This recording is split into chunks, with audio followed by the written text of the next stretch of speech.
முதலமைச்சர் மு.க.ஸ்டாலினோட வெளிநாட்டு பயணம் குறித்து பாஜக மாநில தலைவர் அண்ணாமலை கடுமையா விமர்சனம் செஞ்சிருக்காரு. அது குறித்து விரிவா இந்த காணொலியில பார்க்கலாம். முதலீட்டாளர் மாநாடு முடிந்த பிறகு எதுக்கு வெளிநாடு போகணும்? எதுக்கு போனீங்க சொல்லு. புது வீட்டுல கிரக பிரவேசம் பண்ணியாச்சு. அதுக்கப்புறம் ஸ்டாலின் ஐயா கிளம்பி இருக்காரு, நான் புது வீடு கட்டுறதுக்கு சாமான வாங்க போறேன். இது புரிய யாராவது நம்புவோமா?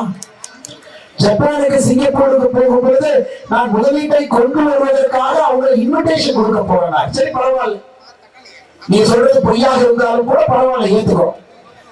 முதலீட்டாளருக்கு நடுவில் இருக்கக்கூடிய அற்புதமான ஒரு ஊர். அது மட்டும் இல்லை, ஜமாலமலையிலிருந்து எத்தனை ஆறு பாருங்க, செய்யாறு, ஆரணி ஆறு, கமண்டல நாகநதி ஆறு, மிருகண்டா நதி, எத்தனை ஆறுகள். ஆனா இந்த பகுதி வளர்ச்சி பகுதியான்னு கேட்டீங்கன்னா இல்லைங்க. இவ்வளவு வசதிகள் இருந்து, இவ்வளவு சுற்றுலா தலங்கள் இருந்து, இவ்வளவு இயற்கை வளங்கள் கொடுத்தும் கூட சந்தனகர மாநகராக இருக்கக்கூடிய திருப்பத்தூருக்கு வளர்ச்சி என்றால் ஆட்சியாளர்களுக்கு இங்கே அக்கறை இல்லை.